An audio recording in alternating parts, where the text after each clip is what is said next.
선생님 오늘 진짜 너무 재밌었어요. 너무 재밌어. 너무 유익했어요. 아니 너무 말을 재밌게 하셔서. 나 하고 싶은 말이 너무 많아. 아니 옛날에 우리 같이 강의도 맞아요. 하셨는데 인기 짱이야. 이제 고등학교 1학년 들어가는 이제 예비 고1이 아니라 고1이다, 그렇죠? 그렇죠. 이제 끝났죠. 그러면은 중학교에서 고등학교 국어는 좀 다를 것 같은데. 많이 다를 거야. 그 어떻게 준비할까요? 중간고사 이제 2달 남았거든요. 첫 시험이거든요. 응, 첫 시험 2달 어떻게 남았어요. 사실 중간고사 지금 이제 이게 내년에 이제 2022 개정교육과정 교과서를 배우고 네. 올해가 마지막이에요. 이 교과서로. 2015. 네, 2015 마지막 그 내는 거라 사실은 그 교과서로 낼 수 있는 문제는 선생님들이 탈탈 털어 다 낸 상태라고 보고 싶으면 돼요. 네. 그래서 사실은 부교재가 붙을 거예요. 네, 대부분의 학교들이 부교재를 선택을 하시는 이유가 이 교과서로 낼 걸 거의 다 내서 관연도에 지금은 요즘에는 너무 잘 돼 있어 다 노출되잖아요. 시험 문제가. 그러니까 낼 만한 건 다 낸 거죠. 그러니까 자꾸 외부 지문 붙고 난이도가 어려워진 게 아니라 외부가 자꾸 붙고 외부가 붙는다는 게 부교재의 내용들이에요. 그리고 다른 어떤 지문들이 붙고 또 좀 더 다른 문제를 꼬다 보니까 어렵게 느껴지실 거예요. 이 교과서의 내용을 배웠는데 왜 이렇게까지 나오나 이런 게 1학년에 진짜 많더라고요. 그래서 그런 것들에 대한 대비가 좀 필요하세요. 근데 국어 선생님이 봤을 때는 왜 이런 것도 몰라? 이럴 때가 많거든요. 근데 중학교에서 고등학교 넘어오는 아이들은 다 새롭고 어려운 거예요. 근데 고등학교 2학년이 되면 그게 좀 정착이 돼요. 이제 다 이런 맥락에서 내셨구나. 뭐 예를 들어 뭐 이별의 정한이면 반드시 내는 게 있잖아요. 김소월의 시도 있고 뭐 한영원의 시도 있고 이런 것처럼 어떤 그 흐름 안에서 선생님들이 내시는 건데 주제나 정서의 어떤 흐름 안에서 내는 건데 이제 그거를 안 하고 그냥 교과서만 공부하시면은 점수 안 나올 거예요. 그럼 어떻게 현실적으로? 교과서만 공부했어요. 에서 교과서는 교과서만이 아니고 교과서에 관련된 참고서 뭐 이런 것들을 통해서 그 안에 있는 원리를 잘 이해했다. 그러니까 국어 같은 경우에는 문학, 뭐 독서, 국어 같은 경우에는 개념에 대한 이해가 필요해요. 근데 아이들이 다 배웠어요, 중학교 때. 그러나 잊었을 거예요. 왜냐하면 공부할 게 많으니까 다 잊었겠죠. 그래서 뭐 시점이 뭐니 시점도 몰라요. 우리나라 시점 몇 개게 그럼 6개 막 이러고 뭐? 막 이러고 또 뭐 비유와 상징이 뭐야? 막 이럴 때가 있어요. 네. 그리고 중학교 때 배웠는데. 네, 표현법에 대한 것도 이해 못한 애도 있고 또 이미지라고 했을 때 이미지가 뭔지에 대해서 정확히 모르는 아이들도 많고 그래서 시를 어려워하죠. 보면. 네. 시가 함축돼 네. 굉장히 그 함축된 의미를 파악하려면 그죠. 풀어내는 열쇠들을 많이 갖고 있어야 되는데 그게 개념이거든요. 개념을 많이 모르니까 열쇠가 없는데 뭐 무대뽀를 하려니까 더 어렵죠. 왜냐하면 짧을수록 어렵거든요. 저는 그래서 시조도 어렵다고 생각해요. 시조는 옛날 말이 짧게 압축돼 있어서 그래서 어렵고 시는 현대말이 압축돼 있는데 우리가 자주 내는 시들이 보통 3, 40년대 그죠? 그리고 뭐 70년대, 80년대란 말이에요. 그러면 애들한테는 옛날이죠. 똑같이 옛날이에요. 고전이에요. 예. 그래서 그런 것들을 압축을 풀어내는 힘이 약하니까 개념에 대해서 이해할 수 있도록. 근데 개념을 외우라는 게 아니라 뭐 이별의 정한이 있어 이러면 이별의 정한이 뭐예요? 이래요. 헤어질 때 뭐 우리나라 사람 이렇게 한이 많아 막 이러면 이제 한은 또 뭔지 이런 거에 대한 이해가 있어야 이게 접근도가 있는데 특히 남자애들 이런 거에 굉장히 약해요. 그래서 수학이 좋고 과학이 좋다고 하죠. 왜냐면 똑똑 떨어지니까 국어 안 떨어진다고 그러고 끝까지 물고 늘어지고 남자 언어 여자 언어 따로 자기가 볼 땐 그게 아니래요. 뭐 이런 식이요. 아니 근데 아니에요. 왜냐하면 국어도 그냥 낼 수 없어요. 이거 평가기 때문에 공신력 있는 수많은 논문과 학술과 그리고 뭐 참고서든지 연구를 통해서 나온 그 문제를 내지 저희가 완전히 새로 해석해낼 수는 없어요. 예. 그래서 저희가 자주 내는 연대가 3, 40년대, 7, 80년대인 거예요. 이미 검증이 돼 있는 때. 교과서도 그렇게 그렇죠. 교과서도 아주 새로운 걸 내면 저희는 불안해해요. 뭐 예를 들어 요즘에 뭐 유행하는 어떤 뭐 드라마가 있었다. 그게 뭐 텍스트로 나왔다. 그거 내기 힘들어요. 그거 문제를 냈을 때 그 작품이 아직 검증이 안 돼 있는데 저희가 잘못 들어가는 날에는 이 시험 평가가 논란의 연속이 되거든요. 그래서 그런 것들이 베이스가 되는 게 중요해서 사실 EBS도 그래서 끌고 오는 거예요. 저희가 검증할 시간이 힘드니까 외부에서 검증해 준 거, 뭐 수능 특강, 뭐 수능 완성 이런 데서 시리즈들 쫙 있잖아요. 거기서 나온 작품, 아 그러면 이렇게 설명도 어느 정도 보편화돼 있고 이런 걸 낼 수가 있는 거죠. 그래서 그런 부분들이 갖고 왔을 때 낯설다 어쩜 이러냐 이런데 아니에요. 다 그 안에 있어요. 근데 좀 아쉬운 건 고등학교는 고등학교 1학년이지만 고등학교 3학년의 완성체를 들이밀 수도 있어요. 그 정도의 수준에 네가 문해력이 있는가. 그런데 이제 아마 그냥 외워갖고 보내시겠죠.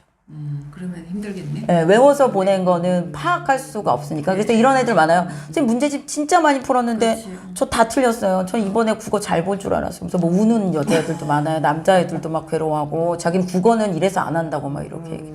근데 그 원리 파악이 안 되고 단순히 저 보면 학원에서 준 문제집이 이만큼이에요. 맞아. 국어하고. 맞아요. 우리 딸 얘기할까요? 우리 엄청나게 딸이 많아. 고등학교 1학년 때 들어가서 네.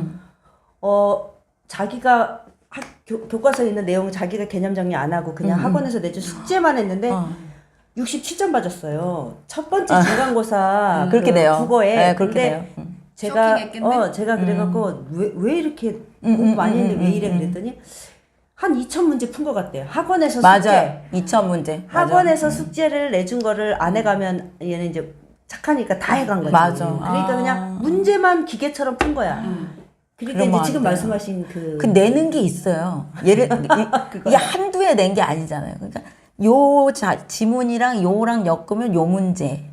뭐 이거에 대한 서술 방식 뭐 아니면 표현법 요 시는 뭐 이런 게 다 있어요. 선생님들마다. 그리고 기본이 되는 메인 텍스트 교과서나 이런 게 있으면 거기에 조금 새로운 게 붙는 거죠. 새로운 게 붙는 거는 선생님이 주시나요? 주기도 하고 이 정도는 파악해 볼래 하고 킬러 문항으로 만들 경우 왜 등급 변별이 되니 그러지도 하죠. 근데 그걸 판별을 못 하니까 뭐 예를 들면 아예 안 한 애랑 한 애랑 똑같은 상황이 되는 거죠. 그러니까 뭐 오지선다 다 모르는 애나 뭐 2번이 답인데 예? 3번을 답으로 하는 애를 두 개 가지고 헷갈렸는데 똑같은 결과가 나오는 게 그래서 그런 거예요. 근데 그걸 선별하는 능력이 하루아침에 안 만들어지니까 지금 사실 이제 그런 것들 아니면은 뭐 고등학교 1학년 때 모의고사 문제를 보여주셔도 돼요. 그러면 모르는 지문들이지만 어떻게 문제들이 나오는지 소설 같은 거 서술 방식이나 뭐 아니면은 거기 나오는 주인공에 대한 시점 이런 것들이 말만 시점이라고 말 안 하고 그렇게 말을 안 했을 뿐이지 그 문제가 그 문제거든요. 그걸 풀어내는 능력들을 갖춰주셔야 되는데 그냥 막 학원에서 이만큼씩 그래서 제가 가끔씩 아이들한테 학원 문제집 가져오라고 그래요. 저희 학교도 국어가 문제가 어려워가지고 이만큼씩 풀거든요. 가져오면 국어만 하다 세월 다 가겠다. 근데 막 쓸데없는 문제도 맞아, 너무 손님 많아요. 어렵다고 소문나 있어요. 네. 근데 너무 쓸데없는 문제를 많이 푸는 거예요. 그래서 이런 거 하지 마. 막 제가 그래요. 양만 푸는구나. 양만. 네. 근데 막상 시험 문제는 점수 안 나오잖아요. 네. 그러니까 사실은 이런 애도 있더라고요. 그 학원에 다녀서 이 엑기스 대는 이걸 받았지만 자기는 다 안 풀어요. 그리고 뭐 풀 수 있는 것만 막 이렇게 해요. 그리고 나서 시험 잘 보는 애가 있고 정말 그렇게 다 그 뭐 몇천 문제를 풀었는데 60몇 점은 노력한 아이들이 받는 점수예요. 60에서 70. 그리고 80으로 넘어가는 그 순간은 그 다음은 걔가 이제 이 원리를 얼마나 잘 파악해냈나요. 우리 딸이 그래서 그 학원을 끊고 나서 혼자 공부하고 나서는 안 틀렸어요, 그거를. 자기가 파악해야 되는 네. 부분이 분명히 있어요. 그러니까 80점까지 볼게요. 60점에서 80점까지는 학원빨로 갈 수 있지만 이게 90점 넘어가는 그 순간은 본인이 개척하는 거지 누구도 해줄 수 없는 영역이에요. 예. 그래서 제가 점핑 단계가 있으니까 제발 기다리고 공부해라 이러거든요. 6개월은 반드시 보내야 된다. 혼자 공부했던 그 6개월 또 원리를 파악하는 학원을 다닌다 할지라도 그 6개월이 없는데 갑자기 네가 90점 받는다고 그거는 말도 안 되는 거예요. 예. 그 시간이 없이 그 상위권에 1등급 받는 거는 그래서 1등급 받는 애들이 정해져 있는 거죠. 그 원리를 터득하기가 쉬운 게 그러니까 아니에요. 애들은 이런 20 배웠어요, 20 배웠어요, 20 배웠어요 이렇게 얘기를 하는데 저는 그렇게 너 글씨 배운 게 아니라 거기에서 네가 운율을 배운 거야. 계속 맞아요. 운율을 배운 거야. 그리고 맞아요. 너는 거기에서 뭐 이미지 심상을 배운 거야. 이렇게 애들이 머릿속에 지금 선생님 말씀은 맞아요. 심상을 배웠다고 심상을 알기 위해서 이 작품을 배웠다고 애가 생각을 해야 되는데 애는 나는 이 작품도 배우고 이 작품도 배우고 이 작품도 저는 배우고 이것도 이렇게 배웠어요. 생각하는 거죠. 나 시 10개 배웠어요. 이렇게 이건 그치. 의미 없네. 시를 의미가 10개 없는 아니라 거지. 하나 배워도 이 시는 또는 이 작가는 그러니까 김소월이 나오면 이별의 정한이 있어. 한영훈이 나오면 또 다 님의 역할이, 그러니까 그 시인들마다 어떤 시마다 나와야 되는 이유가 있으니까 나오는 거예요. 그러니까 그 이유에 갖다 대해 써먹는 거잖아. 그죠. 그 써먹는 이유를 알아야 되는데 그냥 뭐 예를 들면 난 김소월의 진달래꽃밖에 모르고 알긴 알지. 그건 알죠. 근데 김소월의 다른 시가 나오면 이건 멍하게 뭐야? 있으면 어떡하냐죠. 내가 안 배운 시인데. 아니라는 거죠. 그래서 보통 시를 파악할 때 뭐 정서, 시적 화자가 누군지, 그리고 뭐 이미지는 뭔지 이런 식으로 이렇게 분석해 나가는 방법들이 있단 말이에요. 그거에 대해서 이해가 안 돼 있는데 본인이 모르는 시가 나왔을 때 어떻게 파악할 거냐고. 그래 어떻게 봐? 모르는 시가 나오지 어떻게 않아요? 다 모르는 시가 나요. 모르는 저희도 게 몰라요. 예. 이런 시인도 있어? 이럴 때도 있어요. 저희도. 그리고 특히 수능 특강 보면 뭐 이런 시도 있네. 뭐 이런 거죠. 어떻게 세상 시를 다 알아? 네, 그리고 유명한 작가의 이 작가가 이런 시도 썼어? 이런 것도 있어요. 근데 그거는 저희가 풀어내는 방식은 기존의 그런 개념이나 원리로 푸는 거죠. 아, 이거구나. 이런 또 보편적인 상징이 있잖아요. 네네네. 뭐 비둘기하면 평화, 뭐 물하면 생명, 뭐 이런 것처럼. 근데 요즘은 비둘기가 들어온 저기라고. 그렇죠. 예, 그런 거요. 그래서 이런 원형적 상징이나 어떤 새로운 창조적인 상징에 대해서 좀 이해도가 있어야 돼요. 최근에는 이런 식으로 시가 파악이 돼. 그리고 원래는 그것처럼 비둘기가 평화였지만 이 시는 그거에 대해서 반대로 보고 있어. 뭐 이런 식의 그런 시들이 나온단 말이에요. 그걸 파악해내는 능력이 있어야 되는데 그냥 이 시 배웠다로 하면 그냥 그죠? 배웠네. 뭐 내신으로는 어떻게 할 수 있을지도 몰라요. 외워서. 그러나 수능은 불가능이고요. 또 내신도 요즘은 그렇게 안 내요. 왜냐하면 아이들이 정말 그거에 식달돼 있거든요. 그래서 옛날 학력고사식은 불가능. 그러니까 지금 안 돼요. 지금 애들이 그냥 학력고사식으로 네. 생각을. 그리고 시조 같은 경우도 그냥 배우면 안 돼요. 뭐 잘 나오는 시 50선 이게 아니라 주제가 있어요. 시조에도. 네. 그러면 뭐 임금님에 대한 연군의 정이다. 그럼 임금님에 대한 충신의 시조가 있고 충신인 것 같은데 사랑 얘기하는 시조가 있고 이렇단 말이에요. 그 주제 파악이 중요하거든요.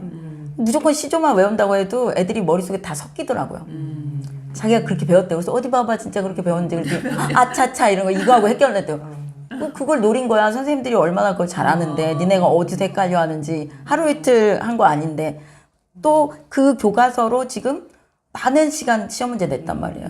내년에는 아마 또 조금 흔들리실 것 같아요. 새로운 교과서가 오고 선생님도 많이 바뀌어요? 새로운 교과서가? 아니요. 근데 별로 바뀌는 것 같진 않아요. 비슷하지만 그래도 또 선생님들이 탐색하시는 시간이 있잖아요. 네, 다른 그러면 이제 새로운 문제가 쏟아져. 그렇죠. 그 교과서 가지고 새로운 문제들이 쏟아져 나오는데 지금은 교과서만으로는 끝물이에요. 그래서 그 학교의 어떤 성향을 파악하실 수는 있지만 관련도 문제 보셔봤자 절대 안 내실 거고 선생님들도 그리고 똑같이 내면 안 되거든요. 그리고 이제 그거와 관련된 다른 작품들. 그래서 부교재를 자꾸 바꾸는 게 작품을 바꿔버리려고 선생님들이 그러시는 경우도 있어요. 그러니까 수학하고 똑같네요. 맞아요. 원리 이해, 개념 이해, 원리 이해는. 그러니까 공부 많이 안 해도 잘 푸는 애가 있잖아요. 이 미칠 노릇인데. 국어도 마찬가지예요. 타고난 애들이 있어요. 근데 타고난 영역이 아닌 경우가 많으니까 노력으로 하신다면 저는 개념어. 그리고 남자아이들 같은 경우는 이제 많이 쓰는 단어들이 있어요. 요즘에 수능, EBS에서 나온 거 있어요. 수능에 많이 나오는 단어들, 이런 것들. 그런 개념어에 대해서 좀 뭐 문장으로 이해를 하게 하던지. 영어 단어도 그렇게 외우잖아요. 영어 단어만 외워서 되나요? 안 되잖아요. 예. 그래서 우리 왜 앞에 접두사의 의미 외우고 막 이러는 것처럼 국어도 마찬가지인 것 같아요. 그런 게 베이스 안 깔리고 갑자기 얘가 뭐 학원만 다녔다고? 정말 저희 학교 아이들 중에 1등급 받는 애도 그 학원을 다니는데 8등급 그 학원 다녀요. 예. 왜냐면 1등급 애가 다닌다는 이유로. 그러나 걔는 8등급이에요. 그래서 저는 그렇게 생각해요. 공부하는 머리는 또 다른 것 같아요. 그것도 재능이긴 해요. 근데 재능은 또 발굴하면서 부족한 걸 채울 수는 있죠. 완벽해질 수는 없어도. 그걸 좀 해주시면 좋을 것 같아요. 공부를 잘하는 애들이 또 공부를 잘한다는 그 똑똑함 이게 매력이지만 또 전체적으로 인간적으로 매력은 아니야. 맞아요. 그게 이제 학교 안에서 배울 수 있는 부분이죠. 그래서